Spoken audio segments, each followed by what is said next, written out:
In this video, we're going to rank the World Series of the 1980s from worst to best. We're working off of 3 loose criteria: number of games in series, closeness of individual games, and narrative.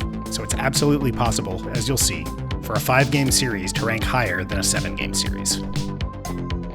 Number 10, 1989. This one's got narrative galore, but it's a horrible narrative. I'll tell you what, we're having an earth. The A's eventually won this series after the Bay Area had been devastated by the Loma Prieta earthquake just prior to Game 3. I don't know if anyone really paid that much attention to the conclusion of this series after that, and there wasn't much reason to, as the Bash Brother A's swept the Giants in 4 games that were never particularly close. Number 9, 1984. This series was a total laugher. The 84 Tigers were stacked, possibly the best team of the 80s, with Trammell, Whitaker, Gibson, Morris, Chet Lemon, Darrell Evans, Lance Parrish, Willie Hernandez, and a bunch of excellent role players. And they were facing, basically just Tony Gwynn. The Friars did win 1 game at least. Number 8, 1983. Another 5-game series, but this one at least had 3 one-run games as the Orioles knocked off the Wheeze Kids Phillies. Game 3 featured an epic battle of Hall of Fame starters as Jim Palmer outdueled Steve Carlton in a 3-2 victory. Okay, Palmer threw 2 innings in relief to notch the win, but still kinda cool. Number 7, 1981. The infamous strike-shortened 81 season saw the playoffs turned into a circus with an ad hoc 2-half system to determine the participants, causing the 2 actual NL division winners, the best record in baseball Reds and the Cardinals, to miss the playoffs. Neither the Dodgers nor the Yankees should have even been in these playoffs. The Yanks actually came in 4th in their division. But the series itself was pretty good. You've got the narrative aspect of Dodgers-Yankees, which obviously goes way back, and this was a pretty exciting 6-game series that saw 3 one-run games, including the epic back-and-forth Dodgers win in Game 4, and a Fernando Mania complete game win in Game 3. That wasn't one for the art museum, but it was efficient and he got the job done. Number 6, 1987. This was about as dull as a 7-game series can get. Look at these final scores. There are a few 2-run games at least, but none of them really stand out. In fact, the only lasting highlight I can think of from this series is the epic bat flip by light-hitting utility man Tom Lawless. Hell yeah, brother. His second major league home run. Quite timely. Number 5, 1980. Only a 6-game series, but one with a lot of juice. You've got 3 one-run games and 2 2-run games. Game 3 is the highlight of the series, with the Phillies tying the score up 3 times before the Royals walked it off in the 10th.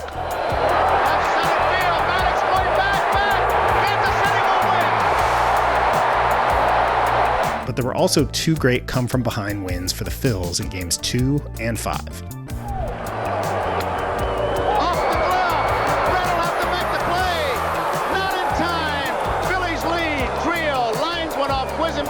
And the narratives here. The narrative of .390 hitting George Brett benched due to hemorrhoids in Game 2. Willie Wilson setting the all-time record for batter strikeouts in a World Series with a quaint 12. This happens almost every series nowadays. The Phillies winning what was somehow their first World Series championship in their nearly 100-year existence, and the expansion Royals playing in their first. Really about as good as it gets for a 6-game series. Number 4, 1982. This 7-game battle was the Brewers' first World Series appearance, doing so as an AL team before they switched leagues, and it was the Cardinals' first return to the postseason since 1968. This one had the added narrative component of 2 antithetical styles of play: the Cardinals' speed and small ball versus the Brewers' power game, Whiteyball versus Harvey's Wallbangers. The Cards stole 200 bases in 1982 to the Brewers' 84. Meanwhile, the Cardinals hit just 67 homers, while the Brewers smashed 216. So of course, the Brew Crew would out-homer St. Louis in this series by a whopping 5-4. Baseball's weird sometimes. Oh, that's 2 for McGee, another homer. Anyway, this was a back-and-forth series with a couple of dull blowouts, but also a couple of late-inning comeback wins. One by the Cardinals in Game 2, and one by Milwaukee in Game 4, where the Brewers came back from a 5-1 deficit with a 6-run 7th, in which they did none of their patented wall banging, and instead boarded the singles train to scoring town. With several stops in Walkville, and also one in Doublesburg. Jesus. Okay, enough of that. Oh, shit. Okay, no. Oh, for Christ's sakes. You got a runaway singles train coming your way. Oh, my God. What am I doing? More on that runaway singles train, which is heading directly into downtown Scoring Town. We have word there is a man on the train. It appears to be John Voight with a Vuko stash in rural Pennsylvania. Okay, I've made some bad decisions here that have led me to John Voight with a Vuko stash. I need to make better choices in the future. No, I know, the trolley problem. Yeah, no, I know what to do here. I am free. Game 7 was also a tight game until series MVP and Glasses God Darryl Porter blew it open in the 8th.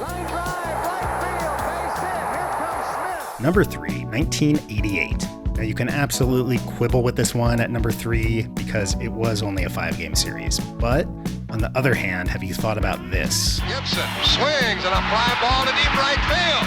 This is going to be a home run. Unbelievable! A home run for Gibson. And the Dodgers have won the game 5-4. I don't believe what I just saw. This moment was so huge. Probably the most dramatic single play of any 1980s World Series. Hell, maybe in any World Series ever. That it catapults an otherwise blah series to number 3 in my book.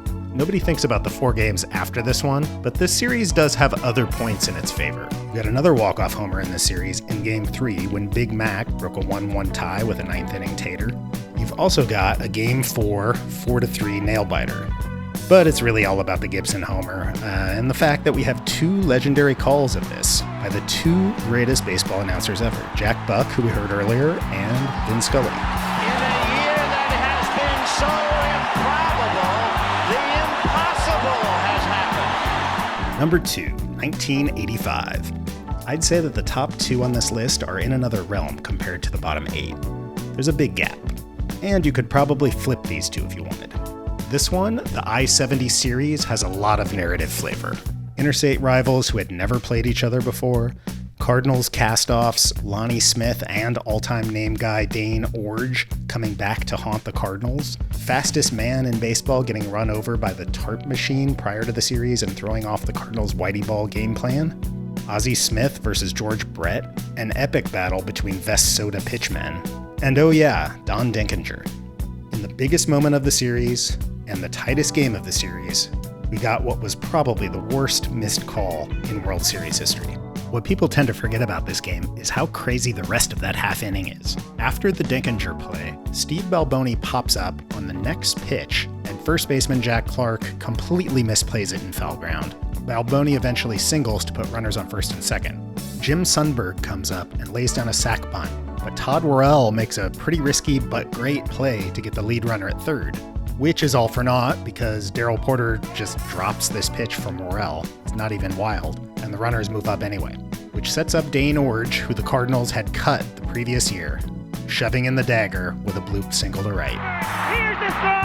He scores. We go to a 7. Anyway, the rest of this series featured the Royals handling the Cards pretty easily in games 3 and 5, and then a laugher in game 7 with Joaquin Andujar demolishing sinks in the clubhouse. The other 3 games, the Cardinals' wins, were tight games, including a comeback win in Game 2. This is pretty nuts. Up 2-0 in Game 2, the Royals stuck with starter Charlie Leibrandt going against the top of the Cardinals' order for the 4th time, with one of the best and coolest closers in all of baseball ready in the pen. This sort of thing would not happen in the more modern sabermetric era. Certainly not, say, exactly 30 years later in a World Series also featuring the Royals.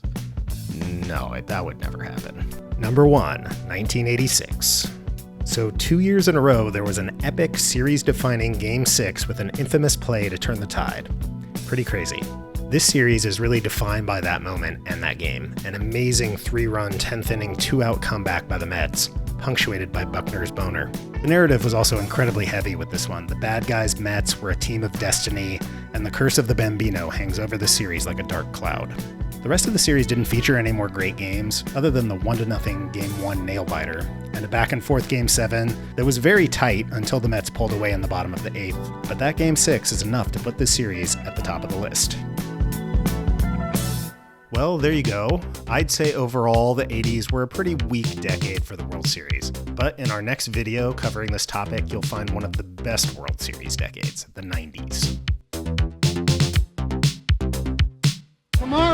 in the ticket tape parade.